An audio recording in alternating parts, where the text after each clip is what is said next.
السلام عليكم ورحمة الله وبركاته. أهلا بكم أعزائي متابعين قناة الرياضيات معي من عبد الله، وسؤال هندسة، وهذا السؤال من أولمبياد اليابان. أوجد مساحة المثلث. معنا هنا دائرة موجود في داخلها في مثلث A B C. عندك هنا ضلعين من المثلث متساويين تماما، AC بيساوي AB، وعندك زاوية B بتساوي 75 درجة. المطلوب إيجاد مساحة هذا المثلث. وعندي كمان في من ضمن المعطيات معطى آخر إن نصف قطر الدائرة 4 سنتيمتر. طبعا يمكنك تثبيت الفيديو ومحاولة إيجاد الحل بنفسك. على بركة الله نبدأ مع بعض عرض الفكرة وعرض الطريقة.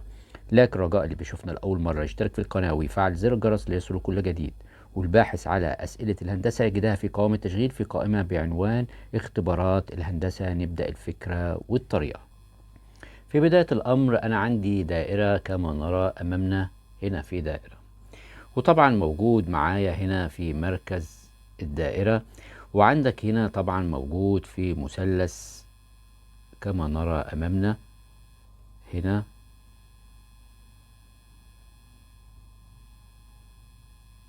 وهذا المثلث متساوي الساقين. عندك المثلث ده اسمه هنا A B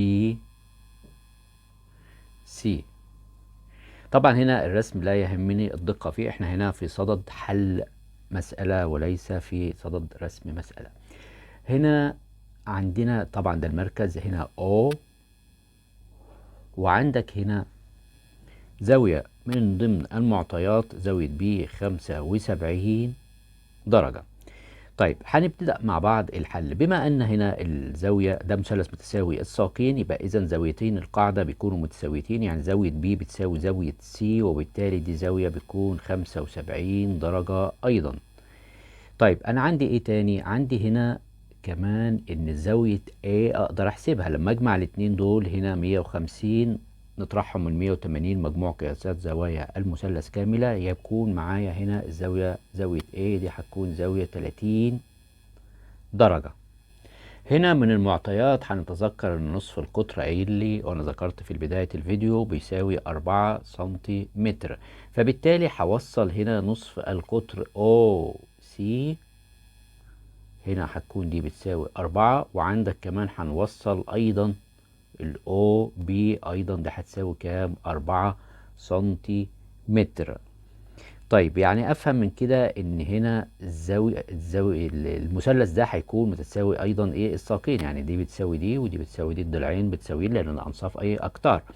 طيب هنا خلي بالك زاوية O دي انا اقدر احسبها ازاي؟ دي زاوية O دي زاوية مركزية، وزاوية هنا زاوية A زاوية محيطية، لانهم مشتركين في نفس ايه قوس الدائرة. عندك هنا مشتركين في نفس قوس الدائرة، فبالتالي الزاوية المركزية بتكون ضعف الزاوية المحيطية. وهنا دي 30 اضربها في 2، يعني اذا الزاوية هنا هتكون كام؟ هتكون 60 درجة. يبقى هنا الزاوية دي هتكون 60 درجة. وبالتركيز على المثلث المظلل باللون الاخضر هتجد ان هو هنا ضلعي هنا متساويين انصاف اقطار، يبقى اذا زاويتين القاعدة بيكونوا متساويتين. هنا الزاوية دي كانت كاملة هنا في 75، يعني إذا الزاوية اللي هنا دي هتساوي الزاوية اللي هنا. طب هم هيساووا كام؟ أنت عندك زاوية من المثلث ب60، هتطرحها من ال180 هيطلع 120. ال120 لما تيجي تقسمها على الاتنين هيكون كل زاوية منهم هتساوي 60. يعني أفهم من كده إن الزاوية هنا هتكون 60 درجة، وهنا ايضا هتكون زاوية ايه 60 درجة. الله، طلع الزوايا التلاتة متساويين. افهم من كده ان الاضلاع التلاتة لابد انها تكون ايضا متساوية. يعني هنا البي سي ايضا هو كمان هيساوي 4 سنتيمتر هو كمان، لان الاضلاع التلاتة طلع مثلث متساوي الاضلاع. طيب هنا من A ل O هنا ده يعتبر هنا كمان ده نصف قطر. ده نصف ايه قطر، ونصف القطر احنا اتفقنا انه بيساوي 4 من المعطيات موجود. طيب هنعمل امتداد من الأو عمودي، هنكمل كده هنا عمودي، يبقى هنا بيصنع زاوية قائمة ونسمي النقطة دي اتش. هنا دي اتش. وهنا هبتدي اركز على المثلث اللي انا ظللته باللون الاصفر، ده مثلث قائم. وهنا زاوية 60، لازم الزاوية دي تطلع كام؟ 30 درجة. والمثلث ده مثلث مشهور جدا، بنسميه 30 60 لأن زواياه بتكون 30 درجة و60 درجة و90 درجة مثلث. ولو جينا إن احنا نتعامل مع المثلث القائم هذا، هيكون هنا ده مثلث قائم. الزاوية ده عندك هنا هيكون هنا البي، هنا ده او، وهنا بي، وطبعا هنا هيكون الاتش. عندك طبعا دي لان دي هنا اتقسمت لجزئين، يبقى لازم دي 2 ودي 2، يبقى بالتالي هنا دي 2. وعندك دي 4 موجودة من البداية، يبقى هنا بالتالي هيكون دي 2 جذر ايه؟ جذر 3. لان احنا طبعا عارفين المثلث ال 30 60 90 ده بيكون مثلث ايه؟ معلوم خاص، سبق ان احنا شرحناه كثيرا. هنا 1 يبقى هنا جذر ايه؟ 3. طبعا هنا الامور يبقى ايه؟ واضحة. عرفت ان الاو اتش دي هتكون عبارة عن كام؟ عبارة عن 2 جذر كام؟ جذر 3. يبقى هنا دي 2 جذر 3، يعني انا معايا كده موجود ال AH كاملا 4 زائد 2 جذر ايه؟ 3. طيب انا في الحالة دي عندي اقدر اجيب احسب مساحة المثلث ولا ما اقدرش؟ لا اقدر جدا. يبقى هنا مساحة المثلث هنا A B C بتساوي ايه؟ مساحة المثلث طبعا القانون نصف القاعدة في الارتفاع. نصف في القاعدة في ايه؟ في الارتفاع هنا. طيب انا عندي القاعدة يبقى هنا النصف كما هو اهو. وعندك القاعدة عندنا هنا بتساوي كام؟ القاعدة هتكون بتساوي 4. القاعدة المثلث كاملا بقى، المثلث كامل بقى. هنا 4 مضروبة في الارتفاع اللي هو اتش اللي احنا حسبناه، ده عبارة عن ايه؟ 4 زائد 2 جذر كام؟ جذر 3.